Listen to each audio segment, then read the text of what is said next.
আছো তোমরা সবাই? আশা করছি অনেক ভালো আছো। আমি মধুশ্রী, আমি চলে আসলাম তোমাদের সাথে আবার একটা নতুন রেসিপি নিয়ে। আজকের রেসিপি হচ্ছে পটল চিংড়ি। আজকে তোমাদের সাথে শেয়ার করব কিভাবে খুব সহজে পটল চিংড়ি রান্না করতে হয়। তো চলো ভিডিওটা শুরু করা যাক।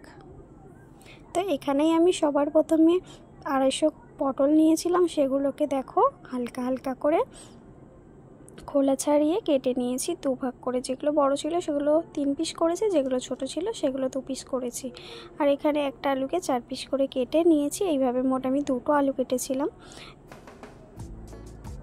দেখো এখানে কিন্তু আমার আলু পটল কাটা রেডি। তো এইগুলো কিন্তু একটু জলে ভিজিয়ে রাখবে, না হলে কিন্তু কালো হয়ে যাবে। চলো এদিকে আমি কিছু মশলা রেডি করি। তো এখানে আমি ছোট ছোট করে পেঁয়াজ কুচিয়ে নিয়েছি, টমেটো কুচিয়েছি, আদা রসুন, পোস্ত, জিরে, একটু বেশি করে ধনে, কাঁচা লঙ্কা, গোটা লঙ্কা, তেজপাতা আর গোটা এলাচ, দারচিনি এগুলো লাগবে। তো এখানে সমস্ত মশলাগুলো আমি বেটে নিচ্ছি। শুধু দারচিনি, গোটা এলাচ, লবঙ্গ এইগুলো বাটবে না, বাদ বাকি সব কিছু মশলাই বেটে নেবে। তো এখানে আমার বাটা কমপ্লিট হয়ে গেছে। এটা আমি একটা পাত্রের মধ্যে তুলে রাখবো।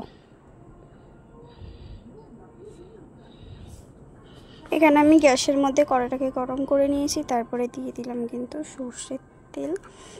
সর্ষের তেলে কিন্তু আমি চিংড়ি মাছগুলো ভেজেছিলাম। তো ভিডিওটা হয়তো কোনোভাবে ডিলিট হয়ে গেছে। যাই হোক, চিংড়ি মাছগুলোকে সবাই যেন কীভাবে ভাজতে হয় ভেজে নেবে। তারপরে কিন্তু ওই তেলের মধ্যেই পটল নুন হলুদ দিয়ে ভালো করে ভেজে নেবে লাল লাল করে। পটলটা লাল লাল করে ভাজা হয়ে গেলে আমি কিন্তু তুলে নিয়েছি। আর ওই তেলের মধ্যে আবারও একটু লবণ আর হলুদ দিয়ে আলুগুলোকে দিয়ে দিলাম। তো আলুগুলোকে খুব ভালো করে লাল লাল করে ভাজতে হবে। দেখো প্রথমে আমি হলুদ দিয়ে দিলাম, তারপরে দেখো লবণ দিয়ে দিলাম। তো এইগুলো প্রথমে একটু হাই ফ্লেমে ভালো করে নাড়াচাড়া করে গ্যাসের ফ্লেমটা একদম লো করে আর একটা কিছু চাপা দিয়ে দেবে পাত্র। দেখো আমি এখানে একটা চাপা দিয়ে রেখেছিলাম পাত্র, তারপরে তুলে দেখো আলুগুলো খুব সুন্দর কিন্তু সিদ্ধ হয়ে গেছে আর ভাজাও হয়ে গেছে। তো এর মধ্যে আমি এখন দিয়ে দিব এলাচ, লবঙ্গ, দারচিনি আর একটা তেজপাতা। তো এটাকে ভালো করে নাড়াচাড়া করে নিলে খুব সুন্দর একটা ফ্লেভার আসবে। তার মধ্যে আমি কিন্তু দিয়ে দেব পেঁয়াজ কুচিগুলো। পেঁয়াজগুলো আমি এখানে একদম খুব ছোট ছোট করে কেটে নিয়েছি। তোমরা এরকম ছোট ছোট করেও কাটতে পারো বা পেঁয়াজের পেস্টও তৈরি করে নিতে পারো। তো আমি এখানে ছোট ছোট করে পেঁয়াজগুলোকে কেটেছি। ততক্ষণ এগুলোকে ভাজবো যতক্ষণ না হালকা লালচে রং আসছে।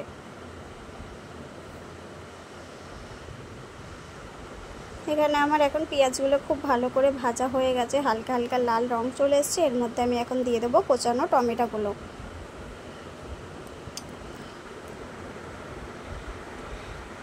কোচানো টমেটো দিয়ে এইভাবেই নেড়ে চেড়ে টমেটোগুলোকে খুব সুন্দরভাবে ভেজে নিতে হবে। একদম গলে গলে আসলে তখন আমি দিয়ে দেব বাকি মশলাগুলো, যেগুলো আগে থেকেই বেটে রেখেছিলাম। তো এগুলো দিয়ে খুব সুন্দরভাবে এখন কষাবো। তো মশলা দিয়ে কেউ কিন্তু জল দিয়ে দেবে না, ওই তেলের মধ্যেই সুন্দর করে কষাবে, তাহলে কিন্তু কাঁচা গন্ধটা চলে যাবে মশলার।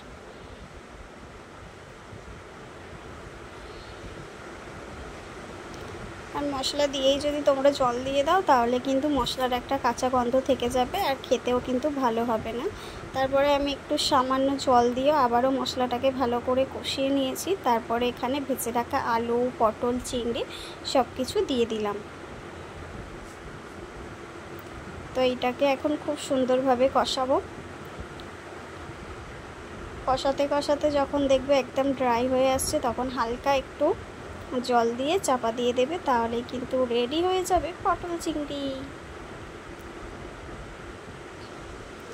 এখানে আমি খুব সুন্দরভাবে অনেকক্ষণ ধরে কিন্তু গ্যাসের ফ্লেমটাকে লো করে কষিয়ে নিয়েছিলাম।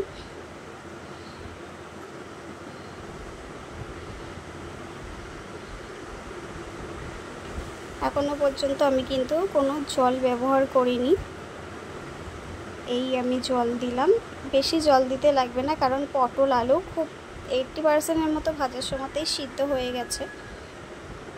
তো অল্প একটু জল দিলেই কিন্তু রেডি হয়ে যাবে পটল চিংড়িটা। তো একটু জল দিয়ে এই দেখো আমি এখানে ঢেকে রেখেছি।